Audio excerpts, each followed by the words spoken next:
এইটার নামই হচ্ছে বন্ধুত্ব। আর বন্ধুত্বের এই ক্ষেত্রে চীনারা সবসময় ভিন্ন কৌশল অবলম্বন করে।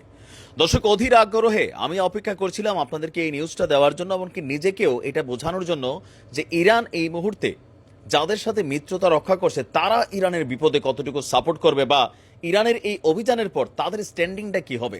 রাশিয়া তাদের অবস্থান প্রকাশ করেছে জাতিসংঘে যে ভাই, ইট মারছো পাটকেল তো খাবাই, ইট আগে ইসাল ছড়ছে, সো পাটকেল ইরান দিছে, এটা এখানে শেষ। শুধু তাই না, রাশিয়া ভূমধ্য সাগরে নিজেদের হাইপারসনিক মিসাইল বোঝাই একটা যুদ্ধ জাহাজে কিন্তু পাঠিয়ে চোখ রাঙাচ্ছে ইসালিদের। ঠিক ওই মুহূর্তেই আবার ইরানের পাশে এসে দাঁড়িয়েছে চীন। অলরেডি বিষয়টা নিয়ে দুইটা বক্তব্য আসছে। ইসালে ইরানের সামরিক বাহিনীর ড্রোন এবং ক্ষেপণাস্ত্র হামলার পরের দিন আজকে মানে আমি যখন নিউজটা করছি গতকালকে, ইরানের পররাষ্ট্রমন্ত্রী হোসেন আমির আবদুল্লাহিয়ানকে টেলিফোন করেছিল আপনার চীনের পররাষ্ট্রমন্ত্রী ওয়াং ই। টেলিফোন করে কি বলছে জানেন? আমরা তোমাদের পাশে আছি। সেই সঙ্গে মধ্যপ্রাচ্যের অঞ্চলে উত্তেজনা আর না বাড়ানোর জন্য আহ্বান জানিয়েছেন তিনি। আপনাদের খেয়াল থাকার কথা যে এর আগে সৌদি এবং ইরানের মধ্যে যে দীর্ঘদিনের একটা শত্রুতা ছিল, সেটাকে কিন্তু চীনের মধ্যস্থতাতেই সমাধান করা হয়েছিল।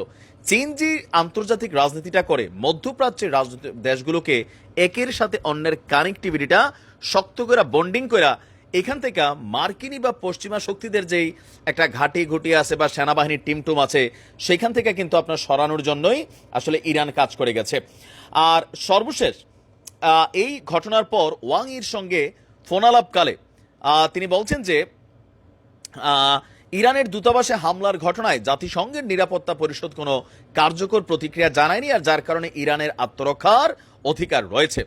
অপরদিকে ইরান বলছে ইসরায়েলকে সতর্কবার্তা দেওয়ার জন্যই সংক্ষিপ্ত কিন্তু প্রতীকী এই হামলা চালানো হয়েছে।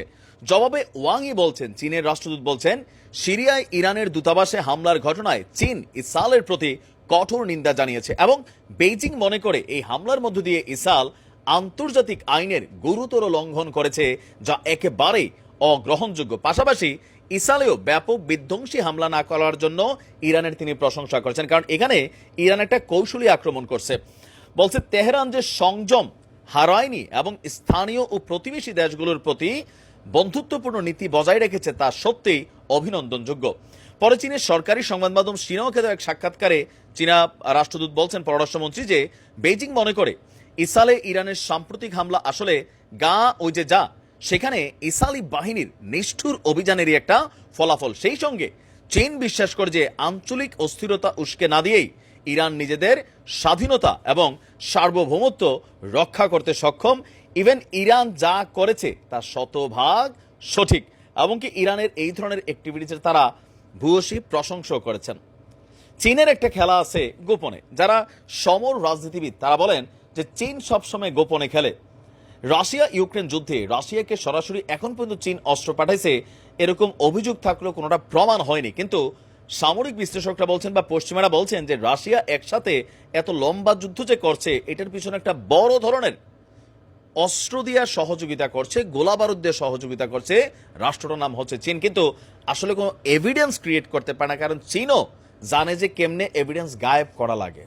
আর এই মুহূর্তে ইরানের পাশে জাতিসংঘীয় যে চীনের বক্তব্য, তারা কিন্তু একই বক্তব্য দিয়েছে যে এই ঘটনার শুরুটা করছিল ইসরায়েল, ঢিল মারছিল বল্লার চাকে, বল্লা তো আয়সা কামড় দেবে। এই ক্ষেত্রে বল্লার দোষ দেওয়া যায় না, বল্লা তো বল্লার মতন বসে রয়েছিল। তো সবকিছু মিলাইয়া চীনের যে অবস্থান সেটা আলহামদুলিল্লাহ ইরানের পক্ষে আসছে। আশা করি পরাশক্তিদের সামনে লড়াই করার জন্য ইরানের কলিজাটা আরো 6 হাত বড় হইল। ভালো থাকুন, আসসালামু আলাইকুম।